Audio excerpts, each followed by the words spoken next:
It is a Santa Claus rally. Stocks trying to climb in the green today after closing at records on Christmas Eve for the first time in more than a decade.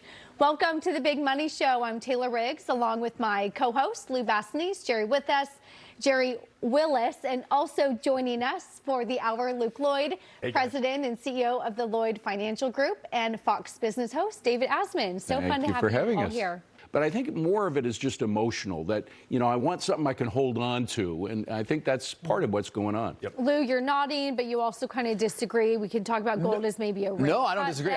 I'm shocked that David's just a gold bug. I wouldn't have expected it for you for 5%. But no. I consider it a good Armageddon.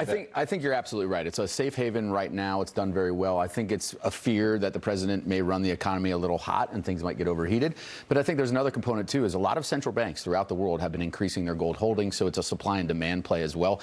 What's interesting to me is the gold miners actually always do better than the physical gold over time. Yeah. And to get in context of like how much upside is left, what's interesting is for the gold miners to get back to previous highs, they'd have to go quadruple from current prices relative to the S&P 500. So I think if you missed gold's big move right now, the gold miners might be more attractive in 2026. How much of that is a contrarian? So when the VIX touches a 25 or a 30, we're like, that's a buy signal. The VIX right now is below 14. Jerry just talked about how every Wall Street analyst is looking at gains for next year. I keep hearing 75, 7,700 on the S&P this time next year. That all feels like a very much one-way bet. Is that not contrarian in and of itself if you don't have people on the other side of that? Yeah, so I think you have to make the distinction between sentiment and actual real data. So I think, yes, contrarian in me, the sentiment says, hey, we should be cautious. We talked about it last week or the week before, the fund manager survey, that they have the lowest position in cash that they've had in a really long time. You said something earlier, though. Is it Fed-induced or Fed-assisted? Because if we look, I think the Fed's helping accelerate the trends that are already there. So the gains in the S&P 500 this year, 75% have been from earnings growth, not multiple expansion. If you know, Luke said it, we talk about a bubble. Tech stocks started the year at 29 times earnings. Guess where they're ending the year? Right around 29 times earnings. So where's the bubble? We'd have to go a lot higher from here. The dot-com days, tech stocks expanded their multiple by 43 times. Right now, we're only at about 1 time. So I think the fundamentals are really good. I'll just say knows what kind of black swan could appear in 2026 that we are not, it's not even on anybody's radar. So the funny thing is, Deutsche Bank did a survey. What does Wall Street think is the biggest risk in the next year? AI bubble. 57% AI bubble, which means it's probably not going to be the AI bubble. At the end, 9% a U.S. hard landing. So the economy rolling over. Is this a good sign? Does this a bad sign about competition really nipping at Nvidia's heels? How do you think about this? I think about this as a smart acqui-hire by Nvidia, right? They don't have to do an outright acquisition where they get into FTC antitrust concerns. But I mean, think back when Facebook acquired Instagram for $1 billion, right? It was a great way to open up a new technology platform. I think Nvidia is doing the same. They're bringing in another chip maker that has expertise that they can then license that technology. Not dissimilar to something that ARM does, right? ARM's whole business model is predicated on licensing their new innovations. The owner of that company said, you have to give about 15% of the buyout to the workers. They had 540 workers, each one of whom received a check of at least, the average was $433,000. They were able to pay off their mortgages. They were able to retire early, et cetera.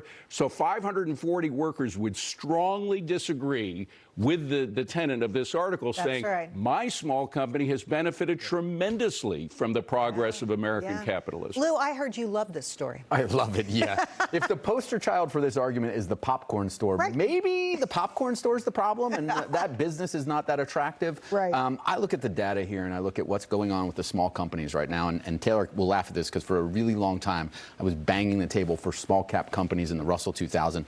It's finally working out. And here's the data that really excites me. Now, only 27% of the companies, these small companies in the Russell 2000, are unprofitable. It used to be up to 40%. So that means the pendulum is swinging where smaller businesses, particularly on Wall Street, are doing much better.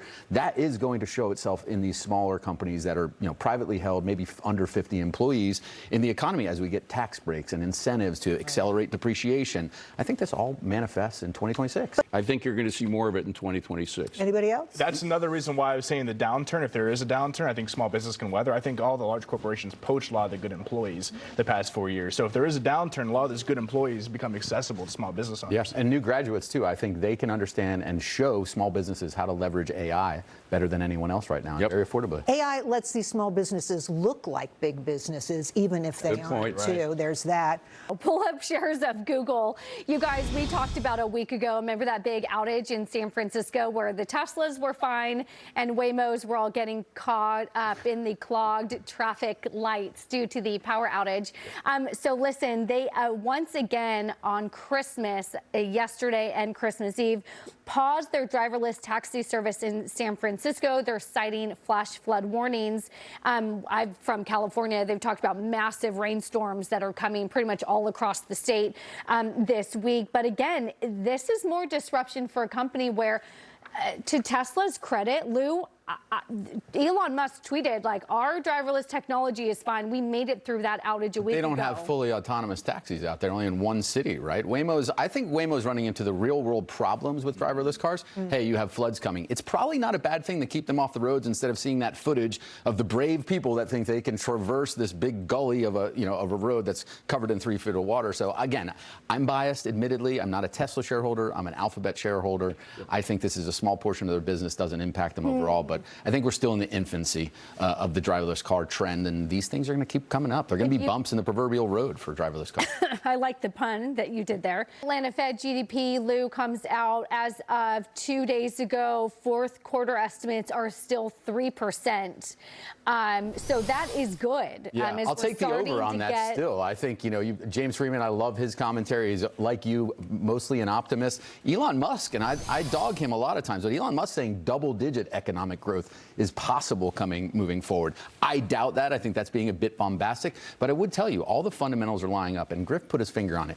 Tangible benefits are going to show up in 2026. We talk about the refund checks potentially. Yeah. We talk about what I believe is going to be the biggest unexpected catalyst, and that's a real wage growth accelerating so that it hits, not just because you got an extra tax benefit, you're actually getting paid more. Because Taylor and I, we've both talked about this. Corporate America, right? The big companies have profits that are overflowing right now at records. They have the room and the buffer to keep paying higher wages. Can I just jump in on something you said there? So wage growth is growing faster than the price of homes. So on that basis, we're seeing a prediction of 14% growth of existing home sales for next year. That would be a breakthrough year. That comes from the National Association of Realtors chief economist. I hope he's right.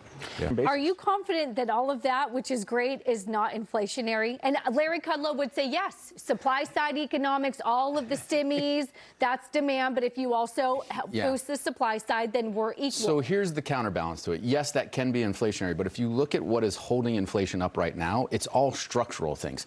Healthcare, real estate, energy. Those are things that the administration are addressing. So they're going to be deflationary forces heading into 2026. So even if you get some inflation coming from more spending on consumers, it's going to be balanced, just like we've seen with AI. AI is the great deflator. It is making things much more affordable, and no one is factoring that in. If we get a real estate rebound, I said this last week, real estate dragged down GDP by 0.2%. So if we didn't have that drag, we would have had 4.5% GDP growth, if not even more. That's a catapult into 2026 if we can get that. I don't think that's true at all. We see vacation homes continue to sell. Those people are doing something. I'll build on that too, because I think in years past, people have been reluctant to sell because the economic outlook elsewhere wasn't good. There was nothing to counterbalance it. Now, if you tell me the economy is doing much better, you were a perfect example. You sold for a loss because you saw more things optimistically elsewhere in your life. Real estate wasn't the only asset that was up for you. I like oil. I love oil. In fact, I work for an oil and gas company. But, commodities move in cycles, right? And usually, historically, the pattern is gold first, then silver, then copper, than oil. So this is playing out. Could be interesting. The most hated sector in the world right now is energy. I think it could be the surprise sector of 2026. All right. Anybody want to weigh in here on this topic? I completely agree. I actually work in the energy space, and I'm with that soundbite there, that gentleman saying it's all forms of energy are needed because nuclear is not going to be here until about 2032. So you look at China, it is really well advanced and ahead of us in terms of their electricity and energy generation to power data centers. Yeah. We have about 10 times as many as them, but we need to bridge that gap, and it's going to come from natural gas, coal. Can I other point sources. out, like, there is this complicating factor that I heard about for the first time last week, and that's in some states, ratepayers are still paying for power centers for plants that have been shut down and aren't even operating, and it's still on the ledger. So I wonder how common that is and if that's happening all over the country. Could these be relit? Could they be reused? Or is this something we're just going to have to pay for? So this demand for AI data centers, which is undeniable, and the impact on the areas where they're surging. Yeah, I've been to Northern Virginia there, and it's amazing. It's crazy. Yeah, Griff's bringing up the key point for investors, though. So there's a lot of companies in the core weave space, the Bitcoin miners pivoting to data centers.